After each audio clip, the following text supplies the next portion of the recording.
अगर आप मेरे चैनल पे नए हैं तो बने रहें और सब्सक्राइब करके बेल आइकन दबाएं ताकि बस्तर नाव की अपडेट आपको मिलती रहे।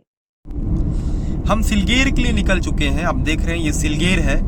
सिलगेर में यही वही जगह है जहाँ पे गोलीकांड हुई थी, जिस गोलीकांड को लेके पूरा देश की नज़र इस ओर थी।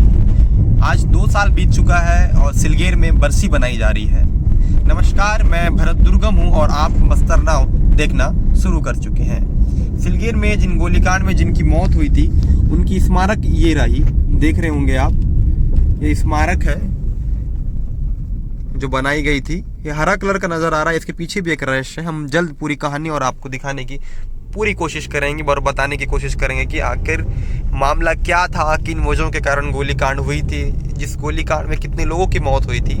पूरी सच्चाई हमने हमारे चैनल में पहले ही बता चुकी है। उसके बावजूद आज 2 साल बीतने के बाद बरसी बनाई जा रही है। बरसी का रूपरेखा क्या है, स्वरूप क्या है, हम पूरी बात मैं फिर से अनुरोध करना चाहूंगा।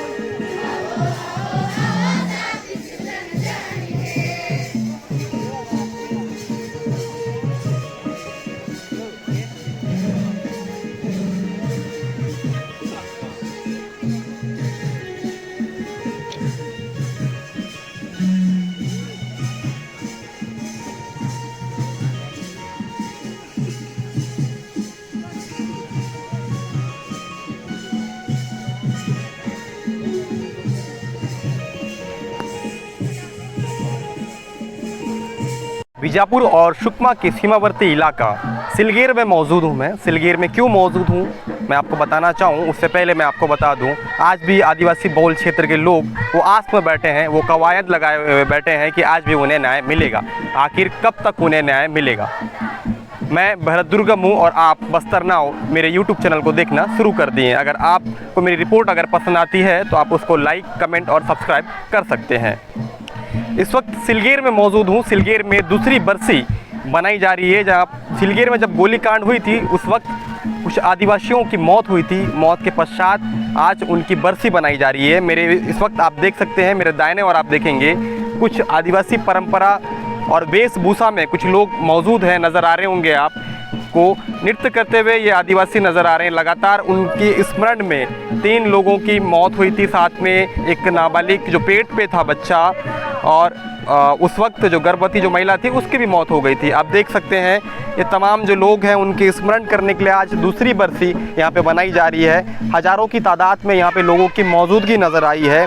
वहीं इस और आप मेरे दाहिने और देखेंगे अलग अलग पंचायत और अलग अलग जो गांव हैं वहाँ से लोग यहाँ पहुँचे हैं। दूर दराज से लोग यहाँ पे पहुँचे हैं। लगातार जिस तरीके से प्रोटेस्ट हो रहा था, प्रोटेस्ट के पश्चात जब कैंप के विरोध में जब सारे जो हज़ारों की तादाद में जो लोग थे जो प्रोटेस्ट कर रहे थे, उस प्रोटेस्ट के दरमियान गोली चलती है और कुछ लोगों की मौत हो जाती है। मौत होने के पश्चात ही लगातार जो सिलसिला है, वो जो लोग हैं, लोगों में जो उत्तेजित है और जो आक्रोशित, वो लगातार देखा जाता है। आंदोलन में रहते हैं। आंदोलन रहने के बाद आज 2 साल बीत चुका है लेकिन अब तक उन्हें न्याय नहीं मिला है। मैं आपको दाहिने और दिखाने की कोशिश करूंगा। आपको ये देख सकते हैं, यहाँ पे तार डंबल लगी हुई है। तार डंबल के नीचे तमाम वो आदिवासी बहुल क्षेत्र के जो लोग लगातार यहाँ पे उनके स्मरण कर रहे हैं। दूसरी बरसी में हज़ारों की तादाद में यहाँ पे लोग आपको नज़र आ रहे होंगे। वहीं दूसरी और तापमान की अगर बात की जाए तो 42 डिग्री इस गर्मी में सेल्सियस में लोग दूर दराज से इस कार्यक्रम में जो बरसी बनाई जा रही है उनको स्मरण करने के लिए लगातार यहाँ पे पहुँचे हैं। मैं आपको बता दूँ, इस कार्यक्रम में पूरी तरीके से पूर्व जो मंत्री हैं अरविंद नेताम जी और पूर्व जो विधायक हैं मनीष कुंजाम, उनकी भी उपस्थिति मौजूद है। और आलोक शुक्ला जो रायपुर से आए हैं वो भी इस मंच की और आपको मैं दिखाने की कोशिश करूंगा। मंच पर आसीन है। लगातार अलग अलग जगहों से वो समाजसेवी, सामाजिक कार्यकर्ता और जो नेता हैं वो भी यहाँ पे पहुँचे हैं, जो आदिवासी अपने आप को हितैषी बताते हैं और हर जगह वो पहुँचते हैं। जब भी किसी तरीके से आदिवासी के ऊपर अत्याचार होता है, अगर आदिवासियों के ऊपर गोलीबारी होती है या फिर आदिवासी के ऊपर लगातार जिस तरीके से उनको दबाने की कोशिश की जाती है, तो वहाँ पे ये अपनी आवाज़ को बुलंद करने के लिए उस जगह पर पहुँचते हैं। आज तमाम तरीके के नेता भी आए हैं, दूसरी बरसी बनाई जा रही है। तमाम जो आदिवासी बहुल क्षेत्र के जो लोग हैं, जो ग्रामीण हैं, वो तमाम बच्चे सारे जो लोग हैं यहाँ पे मौजूद नज़र आ रहे हैं। भरत दुर्गम में दूसरी बरसी है, ऐसे में गोलीकांड को लेकर जिनका क्षेत्र आता है, जो आबकारी मंत्री पे पदस्थ हैं छत्तीसगढ़ में, ऐसे में उनकी भी जवाबदेही होती है और रिपोर्ट अब तक सार्वजनिक नहीं हुई है। न्यायिक जो रिपोर्ट है उसको लेकर आप कैसे देखते हैं, क्या थी आज की रूपरेखा, पूरी बात बताएं। देखिए, ये जो कांग्रेस की प्रदेश की जो सरकार है, भूपेश बघेल की सरकार है, आदिवासियों के लिए जितने उन्होंने पिछले चुनाव में वादे किए थे, उसमें से एक वादा ढंग से पूरा किया ही नहीं, बल्कि कई जगह उल्टा किया हुआ है। और इन लोगों ने चुनाव के पहले ऐसे वादे किए कि ऐसा लग रहा था कि हाँ, ये लोग सरकार में आएंगे तो सचमुच आदिवासियों का काफ़ी कुछ समस्याएं खत्म हो जाएंगी, पर हुआ नहीं, बल्कि उल्टा हो रहा है। आप सब लोग देख रहे हैं। उन लोगों ने सबसे पहले उन्होंने क्या नाम घोषणा पत्र में शामिल किया कि हम पेशा कानून को प्रभावी ढंग से लागू करेंगे, नहीं किया। एक नियम अभी 8 अगस्त को बनाया, इसी पिछले 2022 को, और वो नियम अगर नहीं भी बना था तो वो बेहतर होता, बना करके उसको बहुत ज़्यादा ख़राब कर दिया पेशा नियम को। इसलिए अब जो भी हो, पर हमारा ये कहना है कि प्रभावी ढंग से लागू करने की बात उनके लिखित उसमें आश्वासन में था, वादे में था, नहीं किया। प्रभावी किया, उसको और कमज़ोर कर दिया। तो ये है इनका नियत। और इन लोगों ने कहा कि हम जो निर्दोष आदिवासी जेलों में बंद है नक्सली मामलों में, उन सबको हम रिहा करेंगे, जल्दी से रिहा करेंगे। कहाँ रिहा हुए बताइए, चाहे बीजापुर में हो, दंतेवाड़ा में हो, सुकमा में हो, या अन्य किसी भी ज़िले में, कहीं पे भी रिहा नहीं हुए। जो लोग भी जेलों से छूट रहे हैं, हमारे जो वकील लोग कड़ी मेहनत करके उनको जेलों से छुड़वा रहे हैं, ये एक हकीकत है, पर सरकार की तरफ से कोई सहयोग नहीं है अभी तक। तो इनके जो नियत है ये इससे स्पष्ट होता है। और जहाँ तक आप लोग जो पूछ रहे थे कि सिलगेर की जो गोलीकांड हुआ उसमें 4 लोग मारे गए, उसकी बरसी हम लोग मना रहे हैं। और यही नहीं, बल्कि सिलगेर की गोलीकांड में जो शहीद हुए वही एक मुद्दा नहीं है। मुद्दा ये है कि जो इन लोगों ने वादा किया कि पेशा कानून को हम मानेंगे, उसको पालन करेंगे, उसका पालन नहीं कर रहे हैं, उसके खिलाफ है दरअसल ये लड़ाई। और कहीं पर भी, चाहे आप रोड बनाइए, पुलिया बनाइए, कैंप बनाओ, ठीक है बनाओ, लेकिन आप गांव से तो पूछिए, हकीकत में गांव से तो पूछिए जो कानून में है। उस कहीं पे भी उसका पालन नहीं कर रही है सरकार, कहीं पर भी नहीं कर रही है। और आजकल मैंने सुना है कि कैंप जहाँ भी खुल रहा है, सचिवों को बुला करके ग्राम सभा के रिकॉर्ड में फर्जी तरीके से ग्राम सभा का प्रस्ताव पारित करके वो कागजात कलेक्ट्रेट में जमा किया जा रहा है, और उसके बाद कैंप खुल रहा है।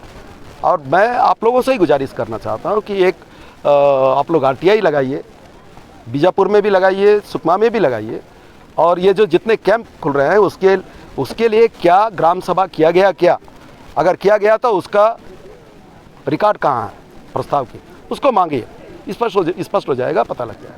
सर, आपकी अगली रणनीति क्या होगी? सिलगेर गोलीकांड को लेकर लगातार जो है वो प्रोटेस्ट पे है, न्याय की गुहार पे अब तक वो आस पे बैठे हैं, उसके बावजूद सरकार अब तक अमल नहीं कर रही है। चुनावी वर्ष है, ऐसे में आप इसको कैसे देखते हैं?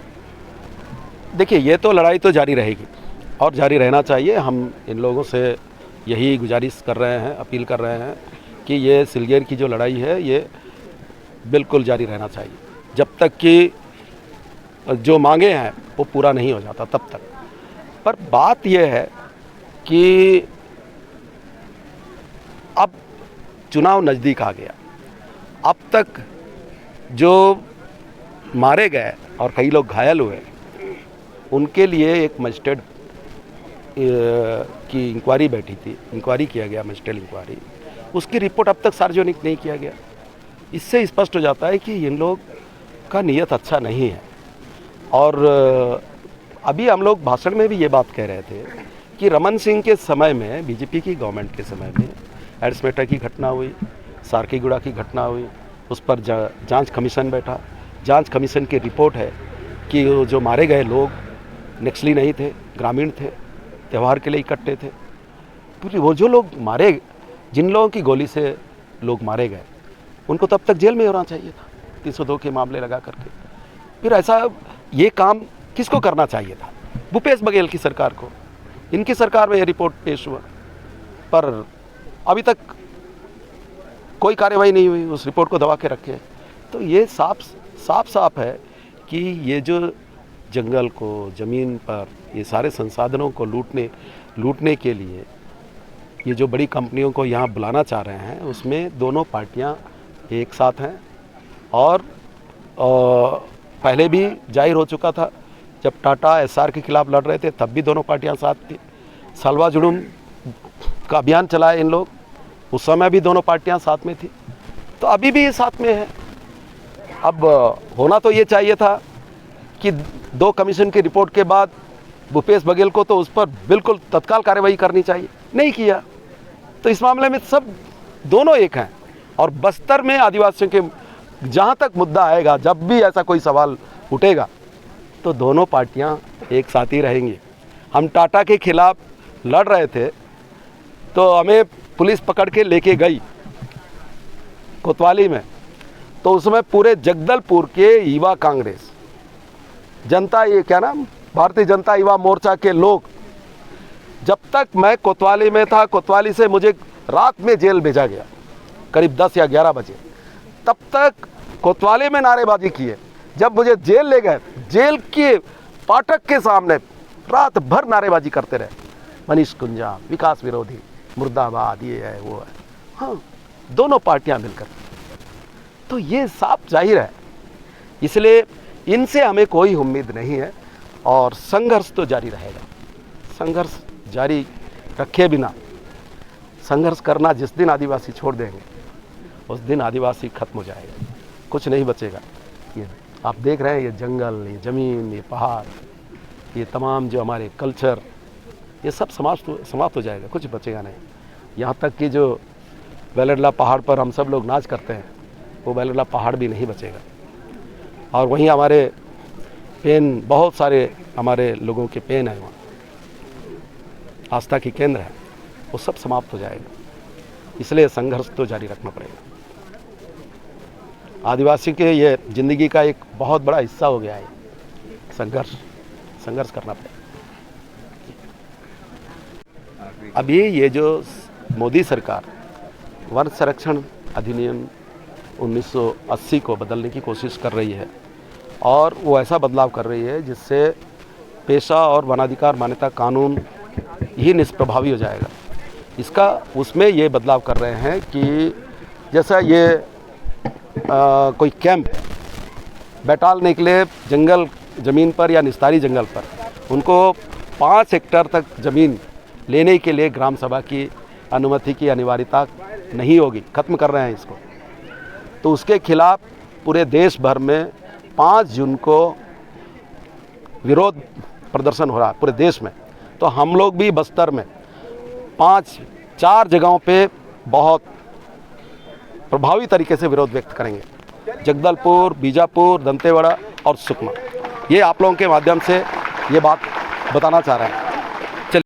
सिलगीर गोलीकांड को लेके अब तक जो न्याय है वो उनको नहीं मिली। अब तक लगातार जो आंदोलन है वो आंदोलनकर्ता अभी भी डटे हुए हैं। ऐसे में आप जो है दूसरी बस्ती पे राजधानी सिलगीर पहुंचे, क्या कुछ रूपरेखा यहाँ पे तय की गई है, क्या है रणनीति? देखिए, 2 सालों से सतत संघर्ष जारी है और आने वाले दिनों में भी ये संघर्ष जारी रहेगा।